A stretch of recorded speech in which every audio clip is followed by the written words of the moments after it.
अवध भाषा म्हणजे जिथं ब्रिज भाषा म्हणजे आपल्या श्रीकृष्ण जिथं असायचा, ज्याचा तिथं वास होता तिथली भाषा.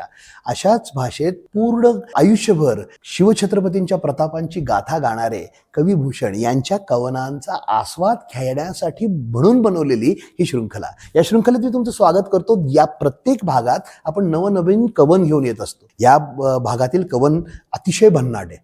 या कवनामध्ये शिवछत्रपतींच्या आजूबाजूला असलेले त्यांचे प्रचंड बलाढ्य शत्रू हे महाराजांना घाबरायचे कसे हे सांगायचा प्रयत्न केलाय. कमाल मजा येणारे कवन ऐकून तुम्हाला. कवन काहीसं असं जातं. चकित चकित चौकी चौकी उठे बार बार, दिल्ली दह सती चिते चाह खरकती है. चकित चकित चौकी चौकी उठे बार बार, दिल्ली दह सती चिते चाह खरकती है. बलख बिलात बिल खात बीजा पुरपती. बलख बिलात बिल खात बीजा पुरपती, फिरत फिरंगन की नारी फरकती है.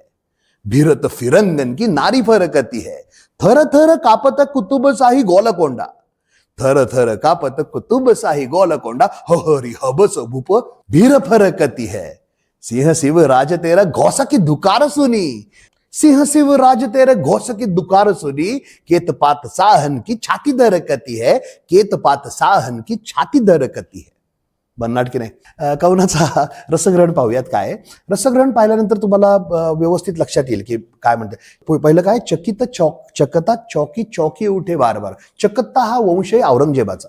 औरंगजेबाच्या चकत्ता वंश चकित झालाय आणि प्रत्येक ठिकाणी त्यांनी आता गार्दी बसवलेत. ते सारखे सारखे चेहलपहल सुरू झाली आहे. का? शिवछत्रपतींच्या दहशतीने घाबरलेत सगळे. सगळ्यांचं चित्त एकदम खरकतलंय, म्हणजे थोडेसे विस्मयचकित झालेत. ठीक आहे. बलख बिलात बिल खात बिजापूरपती. विजापूरपतीला सुद्धा म्हणजे आदिलशाही राजधानी विजापूर ना.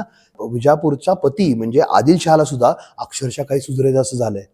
फिरत फिरंगन की नारी फरकती आहे. हे सगळ्या 7 समुद्रा पार ओलांडून जे भारतात येऊन राहतात फिरंगीन म्हणजे कोण? हे बाहेरची लोक, फ्रेंच असतील, डच असतील, इंग्रज असतील, यांची नारी फरकती आहे. यांच्या बायकांना पण आता काळजी वाटली आपल्या नवऱ्यांचं कसं होणार. थर थर कापत कुतुबशाही गोलकोंडा म्हणजे गोलकोंड्याची कुतुबशाही ही सुद्धा आता प्रचंड घाबरली आहे. हरी हबस भूप भीर फरकती. हबस म्हणजे कोण? हे अब्सिनियन म्हणजे दक्षिण आफ्रिकेवरून आलेले कृष्णवर्णीय जे योद्धे होते ते सुद्धा आता घाबरलेत. आणि कशामुळे घाबरलेत? सिंह शिव राज तेरे धौसा की दुकार सुनी. शिवछत्रपतींच्या येण्याचा हुंकार, त्यांच्या सैन्याचा हुंकार ऐकून केते पात साहन की छाती धरकती है. किती पातशाह्यांच्या छात्या धडधड धडधड करायला लागतायत. भन्नाट की नाही. चला ह्याचं मराठी आपण पाहूयात. आपल्याला जमतंय का? मराठी थोडंसं ट्रिकी असतं. माझं मराठी फार चांगलं नाहीये कवन म्हणण्याच्या बाबतीतलं. मी म्हणून दाखवतो, तुम्ही मला सांगा कसं वाटतंय. हेच कवन मराठीत ट्रान्सलेट केलं तर काहीसं असं म्हणता येईल. चक्रापरी तोंड दिल्लीश्वराचे.